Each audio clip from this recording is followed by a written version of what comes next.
Bueno, pues buenas tardes a todos. Me llamo Sergio Gil, algunos me conocéis. Llevo trabajando algún tiempo con Ruby on Rails. Ahora estoy trabajando en un proyecto que se llama Vivanjo, haciendo aplicaciones para gestión de plataformas de televisión, bueno, todo tipo de negocios relacionados con la televisión transaccional, todo este asunto, que no es de lo que vamos a hablar hoy, así que... Vale, cuando yo hice la propuesta para la charla, le puse este título porque no sabía muy bien qué título poner, pensando en cambiarlo después y luego pues no lo hice, pero igual no sé si va a ser la charla que queréis que sea. Yo os voy a explicar lo que vamos a intentar hacer. Esto no se va a tratar de una especie de decálogo de cosas que deberíais seguir, etcétera, no se va a tratar de eso. Se va a tratar de una pequeña discusión acerca de lo que yo entiendo que son las prácticas, las buenas prácticas a la hora de programar, específicamente en Ruby on Rails, pero también un poco en general.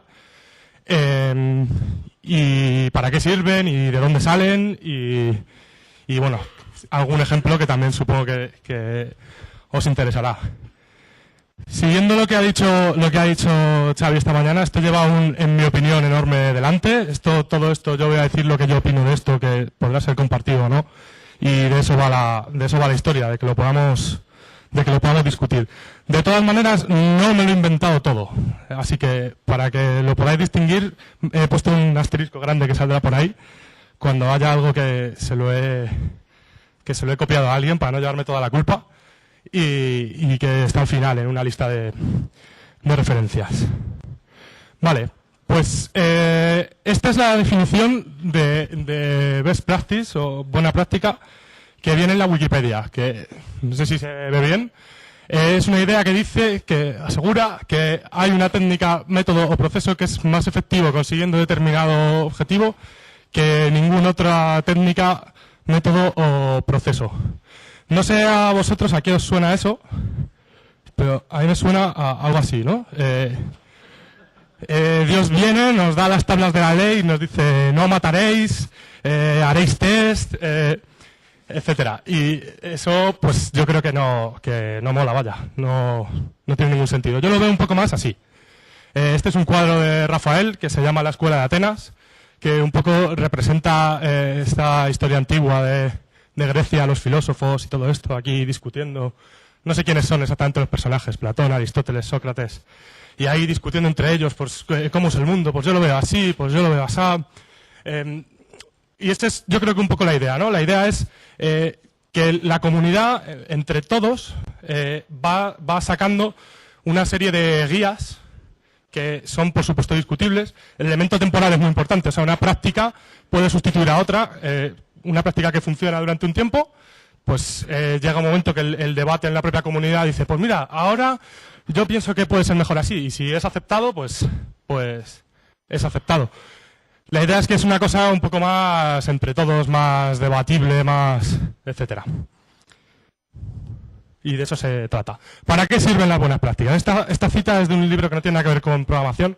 Es un libro sobre un juego de origen japonés que se llama Go, que no sé si lo conocéis, yo lo conozco, no lo sé jugar. La idea de este juego es que las reglas son súper sencillas, se explican en un minuto y, según dicen, no se aprende a jugar en toda una vida. Aquí el autor de este libro hace una comparación con el ajedrez. Dice, aprender a jugar al ajedrez se tarda más, es más complicado porque hay más reglas, hay un montón de piezas diferentes, tienes que aprender cómo mueve cada una. En el Go, no, te dan tu pieza, la puedes poner en cualquier parte del tablero cuando quieras. Es un poco así. Y lo que dice es que, a pesar de que es más complicado aprender, el ajedrez en realidad es más fácil, porque es más útil tener una guía, tener una lista de cosas relativamente cerradas que puedes hacer, que una libertad absoluta que cuando eres principiante, pues no sabes qué hacer, porque la puedes colocar, en el Go puedes colocar la pieza en cualquier parte del tablero, que es enorme, y en realidad no tienes ningún criterio para saber si ponerla en un sitio o en otro. En ese sentido, va muy relacionado con una cosa que decía Xavi esta mañana. Rails es un ajedrez ya, o sea, ya nos da una especie de guías, ¿no? Nos cierra el camino a pistas falsas. Hay una serie de cosas que podemos hacer y tenemos una especie de camino que que seguir. Y la idea de lo que yo entiendo por buenas prácticas es un poco eso, ¿no? Evitar cosas que no nos llevan a ningún sitio y cerrar eso, pistas falsas. Algunas cosas que no sé si consideran las buenas prácticas o no, y voy a pasar un poco por encima, porque, bueno, igual es mucho decir que son obvias, pero bueno, están más o menos aceptadas, ¿no? Programar en chanclas de mayo a octubre es totalmente básico. Capuchino, de marca Hacendado, también es algo que viene muy bien para programar.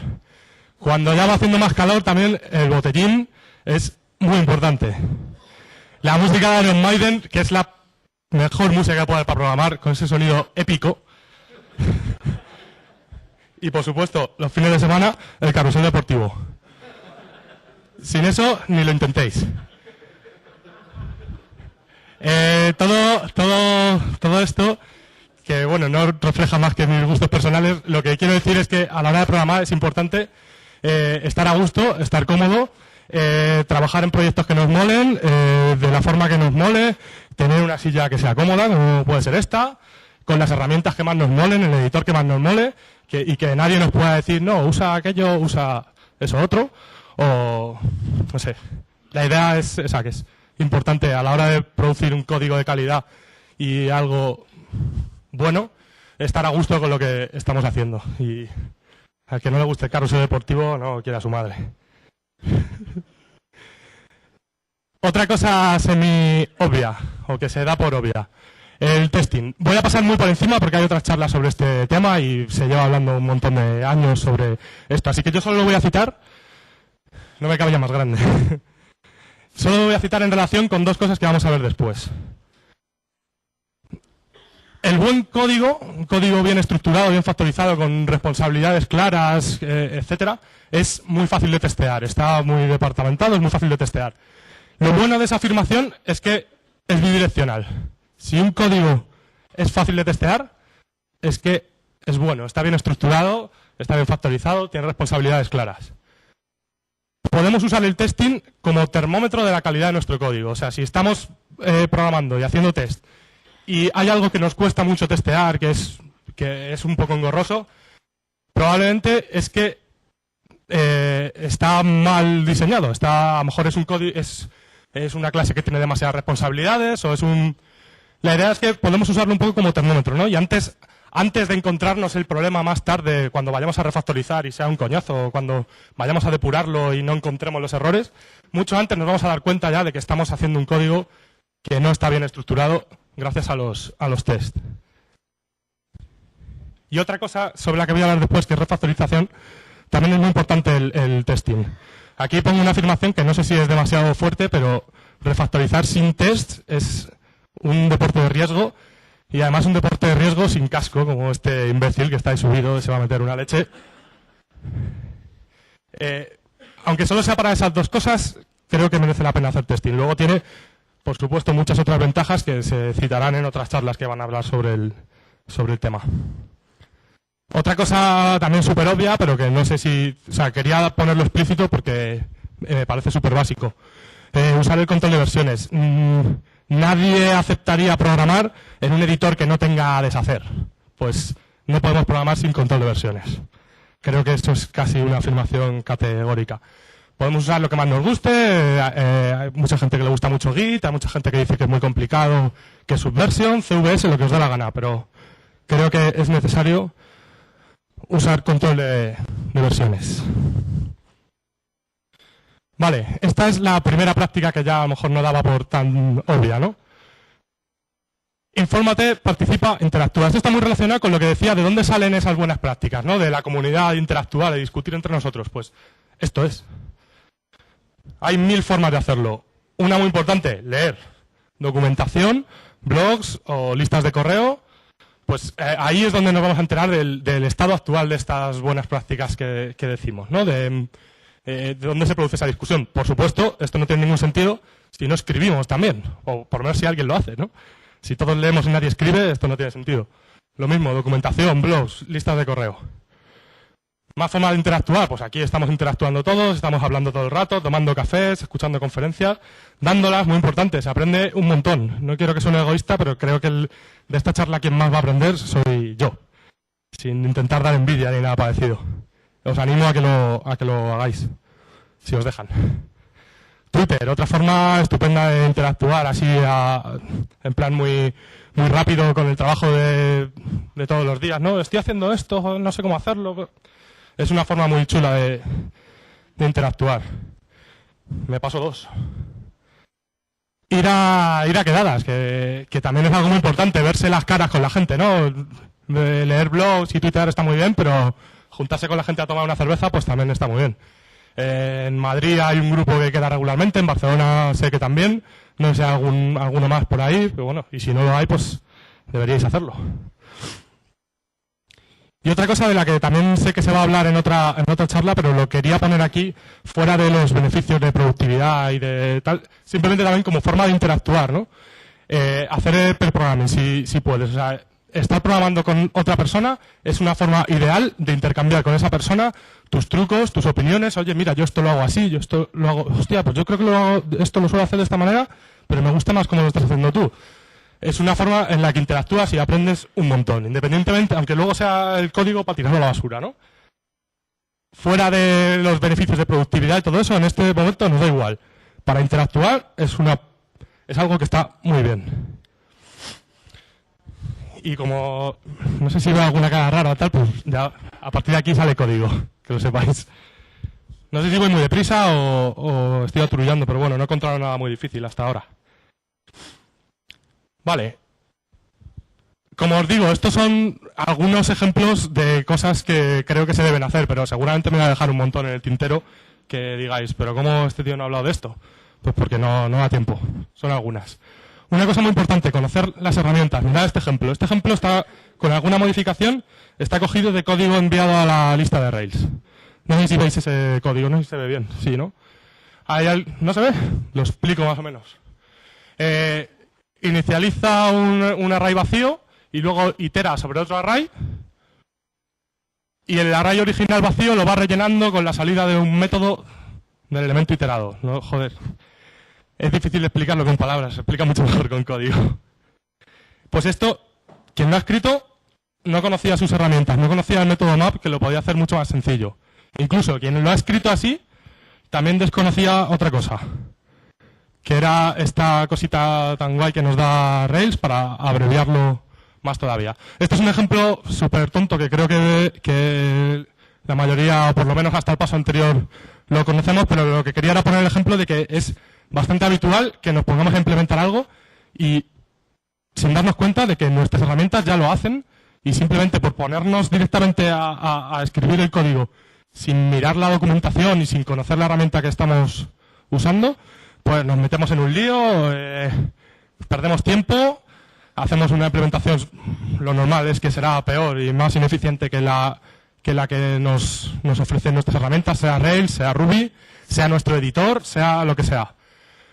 Creo que es muy importante a la hora de programar conocer al dedillo, o por lo menos intentar conocer cada vez mejor nuestras propias herramientas. Más cosas.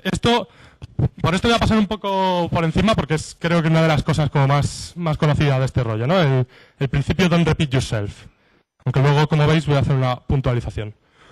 Don't repeat yourself es un principio que dice eso, que cada pieza de conocimiento que hay en un sistema debe tener un único sitio que sea la autoridad, para evitar incongruencias.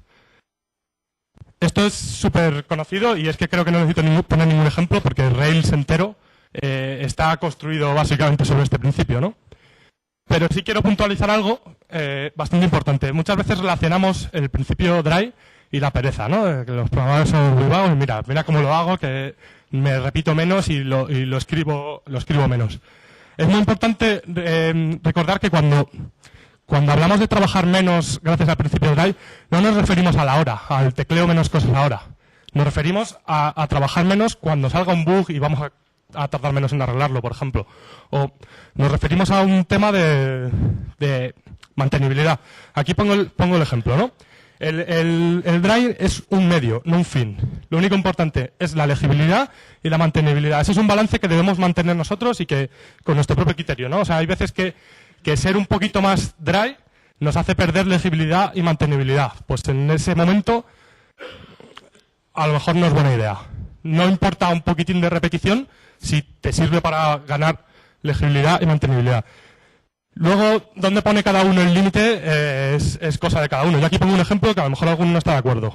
Pero aquí, no sé si conocéis este truco. Tú puedes dentro de un YAML, que este es un config database de YAML, referenciar unas partes dentro de otras. Y efectivamente el archivo queda más corto. Pero yo creo, a mí este truco no me gusta. Me parece que no aporta nada. O sea, el archivo a mí me parece más lioso, realmente, para una cosa que era completamente trivial, como era poner el usuario y la contraseña. Igual hay alguno que sí le gusta y necesita un caso un poco más extremo para decir, no me merece la pena hacerlo. Eso ya es a criterio de cada uno. A mí este ejemplo me parecía bueno. Creo que estoy corriendo un montón y que me va a sobrar tiempo para que debatamos un montón. Qué gran noticia. MVC. MVC es el patrón sobre el que se basa Rails. Lo hemos visto 1000 veces. Este dibujo ha debido salir en la mitad de las presentaciones que se han hecho de introducción a Rails. Y no hace falta explicarlo, pero sí que es importante seguirlo luego, porque por mucho que usemos Rails, no estamos directamente solo por usar Rails, ya estamos usando este patrón. Este patrón lo tenemos que usar nosotros y tenemos que respetar esta estructura que nos propone Rails. Hay un artículo me parece que es de James Back, ahora mismo es que yo con los nombres soy un poco horrible, que propone esta forma de decirlo, ¿no? El Skinny Controller Fat Model, o como yo lo he traducido al español porque me parecía lo del gordo y el flaco me parecía un poco raro. El cocinero y el camarero, ¿no? Quien prepara el plato es el modelo y el camarero se encarga de saber qué es lo que quiere comer el comensal y de llevárselo. El plato lo prepara el cocinero. Este es el ejemplo que proponía James Back en su artículo. Aquí tenía un modelo persona, ¿vale? Un controlador absolutamente trivial y una vista index donde está toda la lógica, ¿no? Primero hace una búsqueda de personas y luego las itera por ellas y las lista. Pues obviamente esa no es la manera de hacerlo porque tanta lógica en la vista es bastante inmantenible. Simplemente por el hecho de que esa forma de listarlo posiblemente va a ser algo que queremos reutilizar. O está más lógico así, ¿no? Hacer la acción en el controlador que haga la búsqueda y luego simplemente la vista se dedica a pintarlo, vaya. ¿Qué pasa con esto? Esto sigue saltándose el MVC. Incluso, aunque ahora ya no hay lógica en la vista, pero en realidad toda la lógica está en el controlador, que habíamos dicho que era el camarero, ¿no? El que se tenía que ocupar de decir, oye, me ha dicho el comensal que quiere la lista de personas. Modelo, dame la lista de personas. Y no tiene que decir que la lista de personas va, por ejemplo, ordenada por tal cosa, o que quite los que no tienen dirección. Eso, quien decide lo que es la lista de personas, en realidad es el cocinero, ¿no? El cambio que propone James Back es este. Atención que es bastante distinto. Primero, en el controlador ya hay muy poquita cosa. Simplemente le dice al modelo, oye, dame las últimas personas. No le dice la definición de últimas personas, no le dice qué son las últimas personas. Eso tiene una utilidad directa y es que si la definición está en el modelo, ahora ya desde todas las partes de mi aplicación puedo decir, dame las últimas personas y son las mismas, es coherente, no estoy usando una definición de personas recientes en un sitio y otra en otro. Más cambios que hace. Ha quitado bastante lógica de la vista. Si queréis vuelvo atrás. ¿Ves? Ahí, por ejemplo, calculaba la edad ahí. Pero en realidad también con la edad pasa exactamente lo mismo. Vamos a querer saber la edad de una persona en más partes de la aplicación. En realidad es una lógica que nos debería dar directamente el modelo. Y por eso allá arriba veis que le he añadido a la persona un método de edad que hace el cálculo. Y aquí simplemente lo muestra. ¿Vale? Con el nombre de la persona hace exactamente lo mismo y además, como decíamos, la definición de lo que es una persona reciente ya está ahí arriba, ¿no? En el propio modelo. Si os fijáis ahora, comparado con la primera versión, en realidad ahora toda la lógica está en el modelo, que es a lo que se refería el FAT Model Skinny Controller, ¿no? Y la idea un poco es ir tendiendo hacia un controlador trivial, como decíamos antes, un camarero que reciba las peticiones y las pase a la cocina. Y luego lleve el resultado de esas peticiones a la mesa, ¿no? En ese sentido, la existencia de plugins, esto, como veis, ha desaparecido el asterisco que llevaba todo el rato mientras estaba hablando del artículo de James Back, porque esto ya lo estoy diciendo yo. Existen plugins como Resource Controller, que no sé si lo conocéis, pero la idea de ese plugin es esta. Hacer el controlador realmente trivial. O sea, si realmente le estamos pidiendo a un controlador siempre lo mismo, como es en el caso de los controladores RESTful y todo esto, que lo vamos a mencionar ahora, pues que sea realmente trivial, nada de código. No sé si os gustan este tipo de plugins, pero bueno, yo creo que son interesantes y más que como decíamos antes, por vaguería, por no escribir el propio controlador, es que realmente además nos permiten asegurar que nuestro controlador es realmente trivial, porque nos podemos estar pensando que el controlador es trivial y que no lo sea. Esto nos lo asegura, porque directamente es que no lo estamos escribiendo. Si no es trivial, no va a funcionar. Y vamos a tener toda la lógica en el modelo. No sé si con este ejemplo ya sí que he ido un poco deprisa, ¿verdad? Acabo de mencionar REST.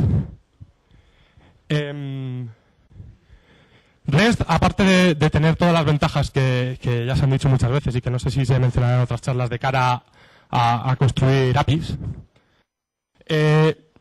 igual que con el testing, yo voy a mencionar un par de cosas que creo que nos ayudan mucho a hacer un código de calidad, una aplicación de calidad.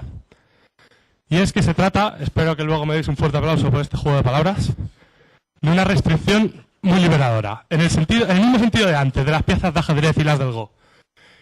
Nos va a quitar un poco ese pánico, el llamado el pánico a la hoja en blanco, ¿no? Que nos sucede también con el controlador en blanco. En realidad, las convenciones de REST nos van a ayudar a tener una guía clara de lo que tenemos que implementar en un controlador.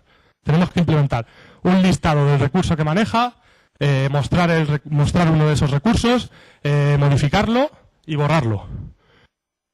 Eso es genial, porque si consigues encajar tu aplicación en ese esquema, que es un esquema que controlas perfectamente, pues tu aplicación se ha vuelto trivial, la puedes resolver con mucha facilidad.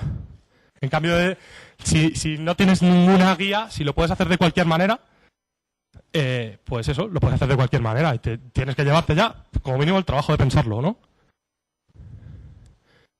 Si lo que quieres hacer no encaja en REST, en la convención esta que acabo de citar, de esas acciones de index, o etcétera, pues pueden pasar dos cosas. Puede que pertenezca al 20, y el 20 es una cifra completamente inventada, por ciento de cosas que simplemente no encajan y no se pueden hacer así, por la definición de esas cosas. O puede que lo estés enfocando mal y que en realidad sí se pueda y que tengas que darle una pensadita, ¿no?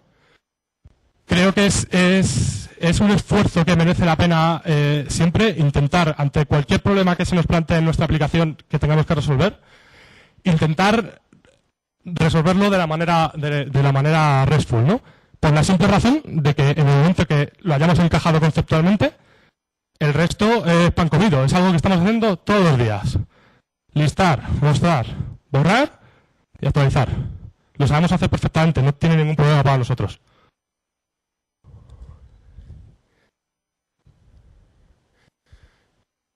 Voy a hablar de acoplamiento. ¿Me dejáis que beba un trago de agua?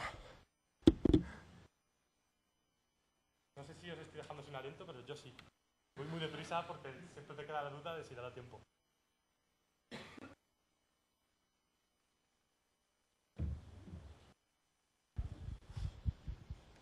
Vale, el acoplamiento.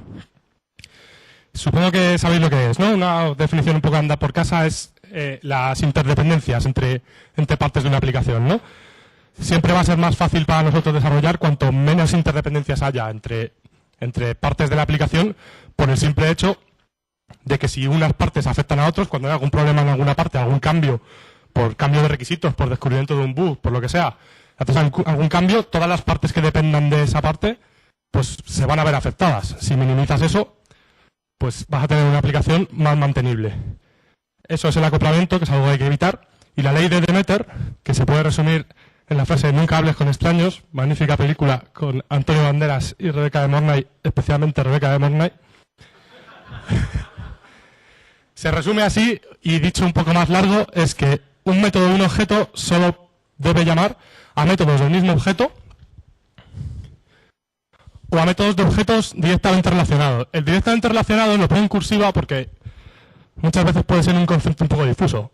En Rails tenemos la ventaja de que no es nada difuso. Tenemos un mecanismo súper claro en el cual unos objetos se relacionan con otros, que son las relaciones de Active Record. Mirad este ejemplo. Este código es perfectamente válido asumiendo que existan esas clases y esas relaciones, ¿no? comment.article.author.address.city.country.toLetterCode. Y es un código perfectamente válido. Para un comentario puesto en un artículo que he escrito yo, que vivo en Madrid, esta cadena de llamadas va a devolver ES. Pero ¿qué pasa si hay cualquier cambio en toda esa cadena de relaciones? O sea, cualquier cambio. Dejamos de almacenar la ciudad y solo almacenamos el país. Ya está, este código no vale. Todas las partes de mi aplicación que esté, ya no vale. Cualquier cambio, joder, es una lista tan larga que es que puede haber cambios en cualquier momento. Un ejemplo más corto para poder implementarlo en directo, ¿no? Tenemos un usuario que tendrá un email en la base de datos. Tenemos un blog que pertenece al usuario y a su vez tiene muchos artículos que pertenecen al blog, ¿no? Yo puedo sacar de un artículo el email de su autor haciendo eso. Pero me sucede lo mismo. Si cambio el modelo de datos de la aplicación, todas las veces que aparezca en la aplicación eso, las tengo que cambiar. Tengo varias clases que están muy acopladas entre sí y cualquier cambio entre ellas me afecta y tengo que cambiar un montón de cosas. Me da esta implementación alternativa, que no es muy alternativa porque cambia en 2 líneas. Delegate es una cosita que nos da Rails, un método que nos permite decir, blog, cuando te pregunten por tu email, tú como no sabes nada de email, le preguntas a tu usuario, a tu dueño. A su vez a un artículo, como no sé nada de mi email, le preguntas a tu blog. Con lo cual esta llamada de aquí abajo es equivalente a la anterior. O sea, cuando le pregunto por su email al artículo, él va a decir, yo no sé nada, le pregunto al blog. Y cuando le pregunta al blog, va a decir, yo no sé nada, le pregunto al usuario. Lo que pasa es que eso está metido en cada clase. O sea, yo he hecho ahora la opción más simple, que es simplemente delegarlo, pero en cualquier momento si cambia mi lógica, puedo hacer otra cosa. Y si cambia mi lógica y ahora resulta que el artículo, en vez de delegar el email, lo va a tener en la base de datos porque cada artículo va a tener un email distinto, todas estas llamadas son correctas. No tengo que buscarme todas mis vistas en busca de estas llamadas porque van a seguir funcionando. Es la idea. Mirad este ejemplo de lo que he dicho antes, del termómetro, de usar los tests como termómetro de problemas en mi aplicación. Aquí voy a testear esa llamada que vimos al principio tan larga, ¿no? Esta. Está hecho con RSpec y Mox, pero test Unity Fixturas pues te pasaría exactamente lo mismo. Peor. Tengo toda esta llamada y simplemente voy a comprobar que devuelve ES. Mirad lo que tengo que hacer para poder hacer eso. Tengo que moquear todo el camino, ¿no? Tengo que decirte, vale, imagínate que tienes un país cuyo código de letras es ES. Imagínate que tienes una ciudad cuyo país es ese que te acabo de decir. Imagínate que tienes una dirección cuya ciudad es esa que te acabo de decir. Así hasta llegar al comment. Si hubiésemos hecho el ejemplo que os he puesto, este test nos está diciendo, joder, para testear esta mierda, la que tengo que liar. Aquí hay un acoplamiento bestial. Fijaros, si hago lo de antes, resulta que ahora voy a tener un método directamente en el comentario que quiero que me devuelva ese. Este test ya deja de tener sentido, por supuesto, porque es trivial. Pero la idea es que se simplifica un montón. Cuando tienes que depender de menos cosas a la hora de testear algo, es que está menos acoplado, está más desacoplado. Qué tontería acabo de decir. Más cositas. El uso de convenciones. Estamos todo el rato con ellas, ¿no? Rails se basa enteramente en convenciones. Pues una cosa muy importante. Antes de saltárnoslas, hay que pensarlo. O sea, la idea no es no te las saltes, esto he explicado. Si te la estás saltando, deberías ser capaz de explicar por qué te la estás saltando. No, mira, es que quiero hacer esto y si hago la convención no puedo porque... Ah, vale. Eso significa que lo has pensado y, vale, hay razones para saltársela y son convenciones, no mandatos. Pero es importante que siempre que vayamos a saltárnosla, nos hagamos esa pregunta a nosotros mismos, ¿no? ¿Por qué me la estoy saltando? Esto nos va a ayudar a seguirla más claramente. Y otra cosa, muy importante con las convenciones, es que las de Rails no son las únicas. Nosotros podemos crear las nuestras y cada uno crea las suyas, las que le parezca más razonable. O bueno, cada uno no, dentro de un equipo, realmente. Pero lo que quiero decir es que si las convenciones de Rails nos resultan útiles, pues ¿por qué vamos a quedarnos ahí? Vamos a hacer también las nuestras propias, que nos resultarán útiles igualmente, en el mismo sentido. Y cumplirlas, por supuesto. Voy a hablar de refactorización, que es el proceso de mejorar el diseño de un código ya escrito, citando literalmente el título del libro famoso de Fowler, ¿no? Importante, refactorizar durante el desarrollo. O sea, la refactorización, que es volver a reorganizar nuestro código y las responsabilidades que afectan las responsabilidades que tiene cada clase, que a lo mejor habíamos pensado al principio que cierta responsabilidad iba bien en esta clase y cuando hemos tenido mejor conocimiento del problema y hemos avanzado en el desarrollo, pues vemos que va mejor en otro sitio y la cambiamos, es un ejemplo. O cosas así, o dividir un método que de repente hace demasiadas cosas, dividirlo en 2 o 3, ese tipo de cosas. Es importante integrar eso en el propio proceso de desarrollo. Aquí veis el ejemplo en la foto de atrás, ¿no? Que es un campo de hierba perfectamente segado, y si tu céspedcito de casa cada X tiempo le pasas la segadora, es que es lo único que tienes que hacer con él. Que hacerlo al final del proceso, donde tendrás eso en el jardín, y tienes que entrar ahí con lanzallamas y guadaña y probablemente no saldrás. La idea de hacer esto son varias. O sea, las ventajas de hacerlo así son varias. Se me ocurren. Habéis oído hablar del síndrome de ventanas rotas, ¿no?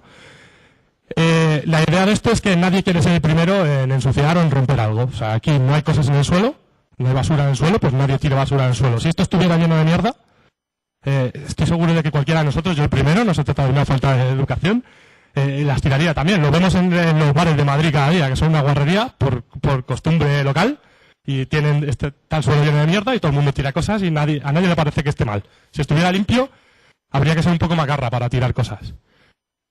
Entonces, si vamos dejando que nuestra aplicación esté mal factorizada y vamos conviviendo con ese hecho, vamos a seguir empeorándolo. Es un poco la idea de esto. Otra cosa importante es que al final no hay tiempo. O sea, yo no creo que sea reproducible la respuesta de un jefe o un cliente si le dices al final del proceso: oye, esto ya funciona, pero necesito una semana para refactorizarlo. O sea, es que la respuesta no es reproducible. Claro, luego el marrón de cuando sale un bug dentro de 2 semanas y el código está hecho un Cristo y no lo encuentras, pues te lo comes tú. La idea es llevar el código factorizado constantemente, vaya. Hacer una refactorización continua durante el proceso, según te lo va pidiendo el programa. Estos pasos, que como veis llevan otra vez o estas pistas, que llevan otra vez el asterisco porque están directamente copiadas del libro de Fowler, es las reglas, ¿no?, de refactorización. No refactorizar y añadir funcionalidad a la vez, porque será bastante fácil que la caguemos y no sabemos en cuál de las dos cosas la hemos cagado. Lo que he dicho antes del muchacho ese que estaba ahí a punto de matarse sin el casco ni nada. Hacer test antes de refactorizar, y como la idea es que al refactorizar mantenemos la funcionalidad, pues los tests tienen que seguir pasando. Y refactoriza en pasos pequeños. Cambia las cosas de una en una, por lo mismo que he dicho antes. Si cambio 20 cosas a la vez y falla, pues una de las 20 está mal, búscala. Y luego, aquí he puesto un ejemplo de una cosa que ya es una cuestión casi de estilo, ¿no? Pero que a mí me gusta seguirlo bastante a rajatabla, ¿no? El uso de variables me gusta minimizarlo, un poco copiando el estilo funcional de programación, ¿no? Las variables tienen cosas chulas, pero tienen cosas malas. Te acoplan, ¿no? En el sentido de antes, ¿no? Aquí vemos este ejemplo. Aquí el método del controlador coge un post, ¿vale? Y lo mete en una variable, y hay otra variable donde se meten una serie de posts relacionados. O sea, que lo que hace es que se coge su categoría. Y luego se llega aquí a la vista y se muestra el post, y luego además se itera sobre la variable de los posts recientes y se muestran también, ¿no? En este primer paso vemos lo que vimos antes del Skinny Controller, ¿no?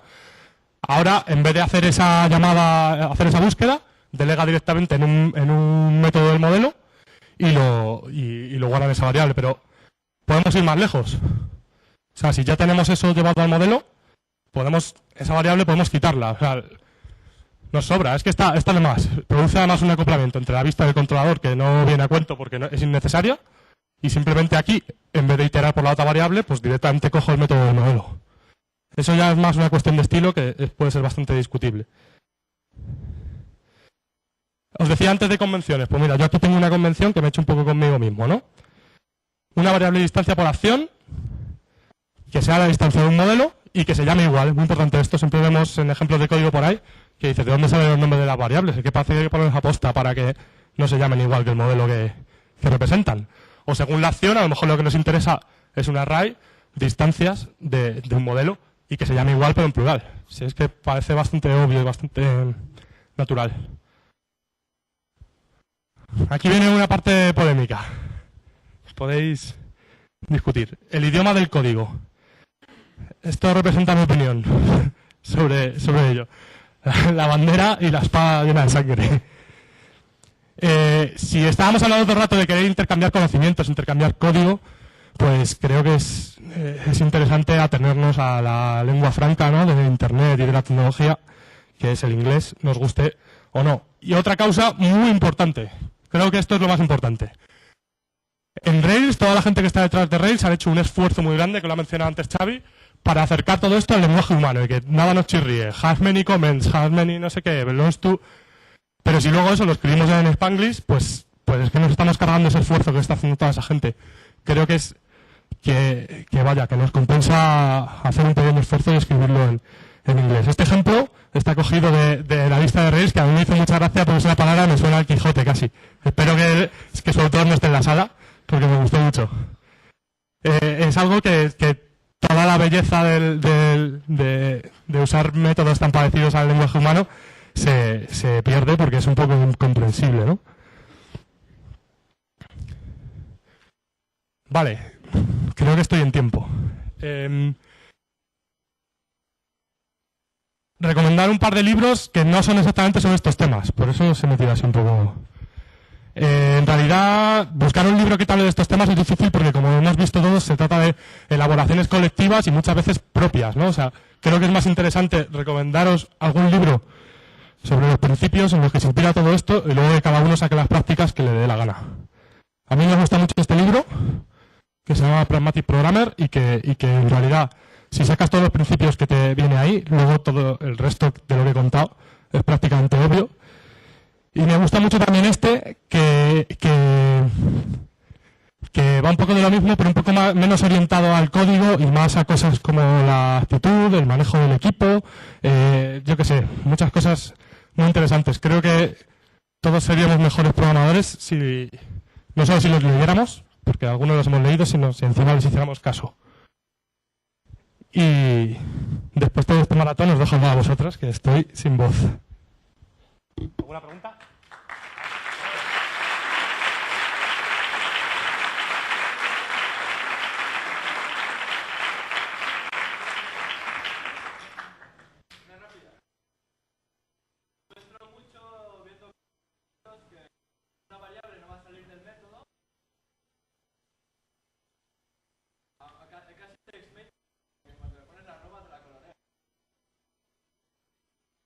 No, claro que no. Pregunta Fernando sobre, igual que he dicho yo lo de minimizar el uso de las variables, habla del uso de variables de instancia cuando no son necesarias, cuando valdría una local. Obviamente, además creo que en la transparencia que he puesto lo ponía, era minimizar el uso de variables y además su scope. O sea, si te vale una local, no uses una distancia. Si te vale una distancia, no uses una de clase. Bueno, directamente no uses una de clase. Y así. Estoy de acuerdo, vaya.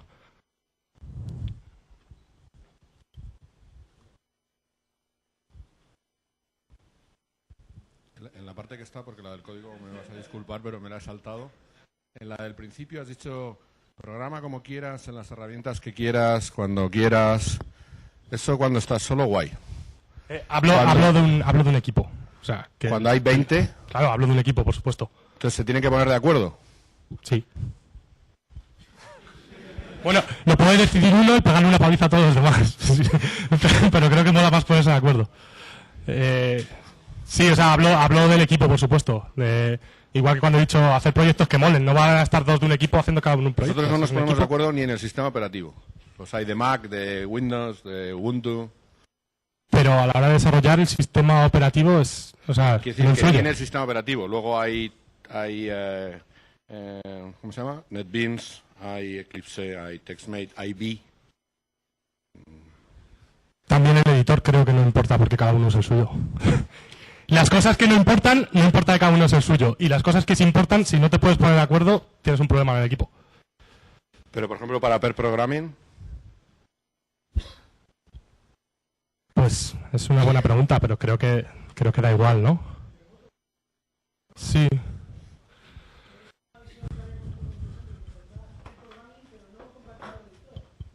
No, pero en el fondo, sí, Nando comenta que el pair programming puedes hacerlo en remoto, pero en realidad estás usando la misma herramienta, ¿no? Porque el pair programming en remoto, pues usas VNC y al final, aunque no estés sentado delante del mismo ordenador, pues estás usando el editor del otro a través de VNC. Pero bueno, en definitiva creo que...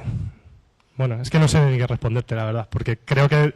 O sea, no es un problema. Si vas a estar un rato en el ordenador de otro y tiene otro editor, o sea, tampoco hay que ser tan fundamentalistas, ¿no? Tú eliges el tuyo y bueno, si el otro le gusta más el otro, pues bueno, ahí puedes hacer un balance, ¿no? Creo que el pair programming te aporta más que lo que te quita durante un rato no usar tu editor preferido.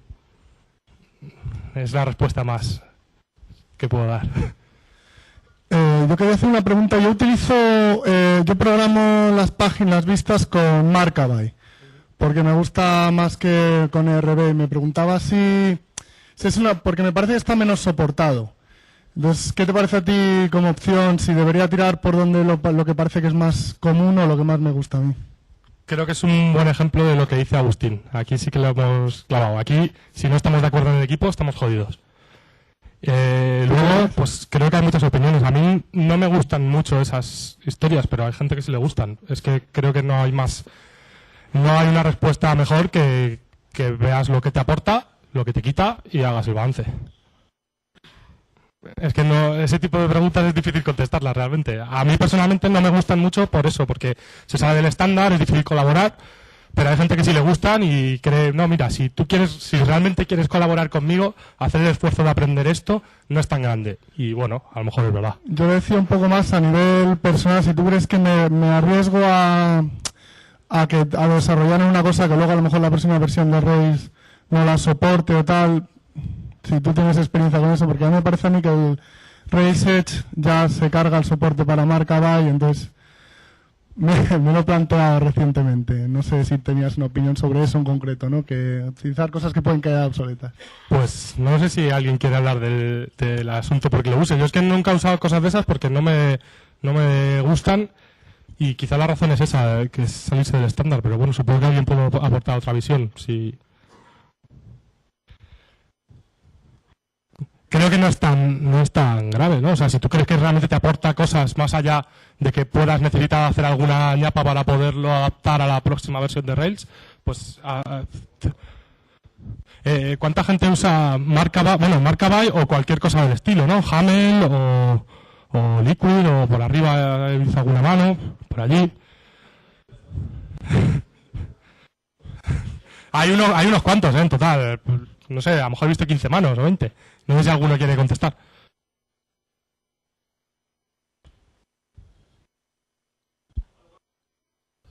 Sí, lo hablamos luego con un café.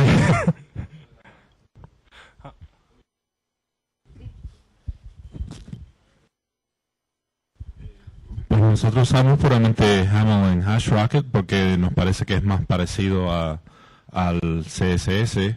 Pero la pregunta fue que si tenemos temor que futuras versiones de Rails lo van a romper, y creo que es un temor irrazonable. No hay por qué temer eso.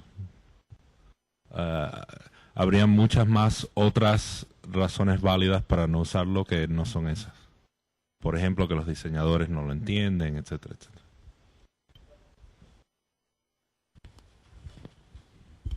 Gracias. ¿Más preguntas?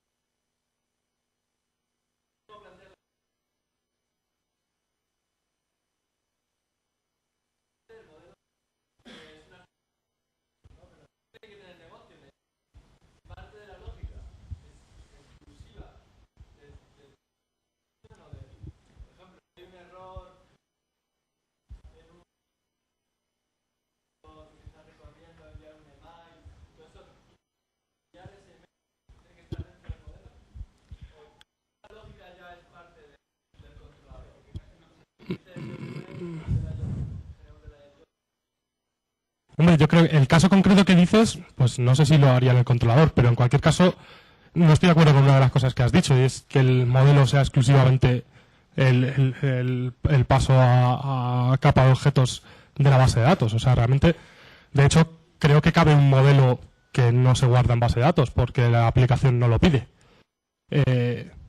Entonces,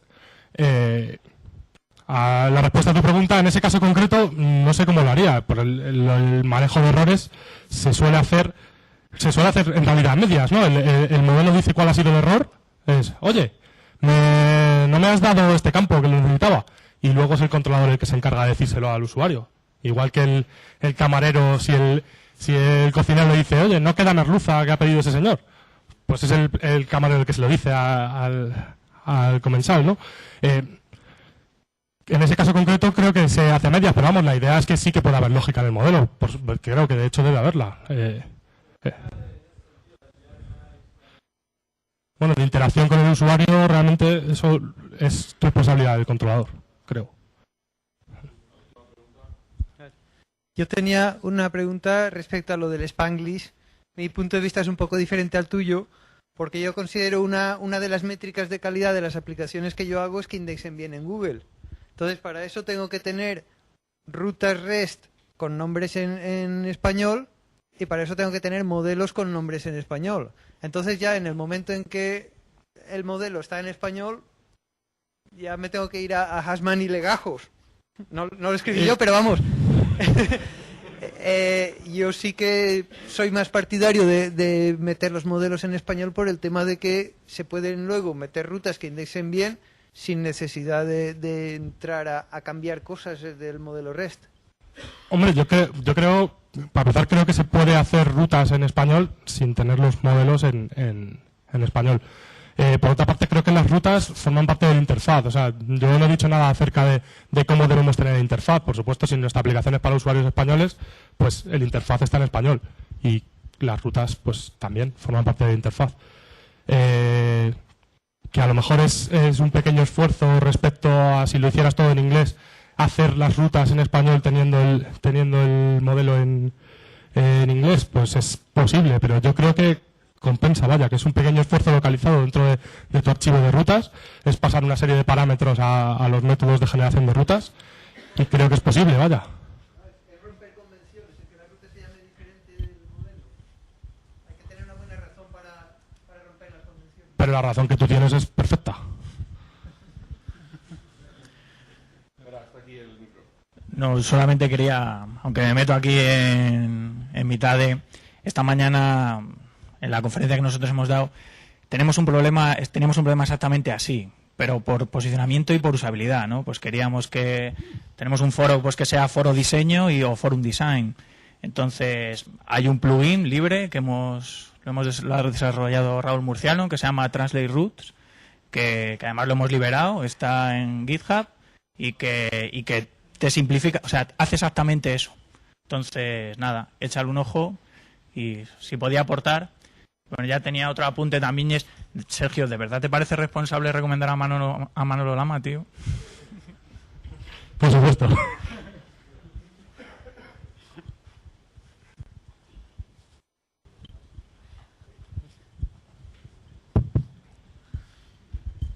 Bueno, yo quería comentar con esto del idioma del idioma que utilices, que creo que influye bastante en...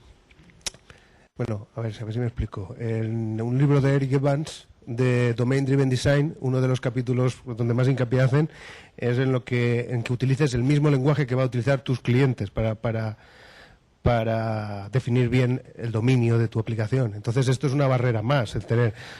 O sea, quiero decir, yo puedo hablar en inglés y pensar que quiero compartir el código y parte de ese código, lo entiendo tu planteamiento, pero creo que está en contra de un principio básico para diseñar bien una aplicación, que es para tu relación con el cliente y tu comunicación deberías utilizar exactamente el mismo lenguaje que utilizan ellos. Entonces, es difícil. No, creo que choca con eso, ¿no? Y eso para mí es más importante que lo de las rutas, a lo mejor, que sí que entiendo que hay un plugin que puede hacer el... Sí, pues bueno, el libro que dices no lo conozco, pero no sé si a la hora de utilizar el idioma que va a usar el cliente, no sé si se refiere al código o a la especificación o bueno, a qué ahí se habla refiere. de que todo el equipo, el analista, los diseñadores, el equipo de desarrollo y los clientes, todos deben manejar el mismo idioma. Se trata de desarrollar lo que me parece que se llama Ubiquitous Language. Muy bien, inglés no hablo, ¿no? Y el libro es un clásico, es muy famoso y creo que habla de esto, vamos.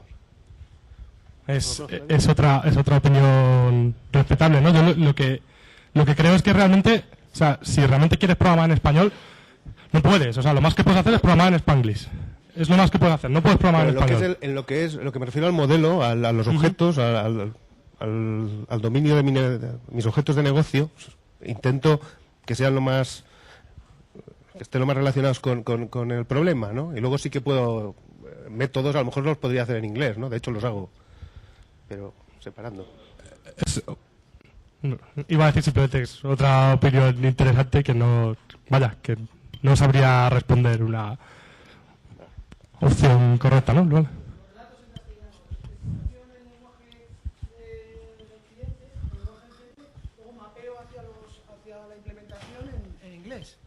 ¿Sabes? Sí que si le das es justo eso. Sí, es justo eso, ¿no? tú- En la especificación tiene mucho sentido usar el lenguaje, el idioma del cliente, ¿no? Ahí, Pero luego- quitar el código no tiene tanto sentido. No, claro, luego tienes unos helpers que te mapean ese lenguaje en el lenguaje del cliente, en castellano, en inglés, o sea, en alemán, en fin, en árabe, ¿no? Que ahora ha subido a Cucumber el árabe ayer, creo, y lo mapeas hacia tu modelo en inglés, y queda claramente definido que, pues, categoría es category, ¿no? Muchas gracias. Pues acabó el tiempo, realmente nos hemos pasado. Muchísimas gracias a todos.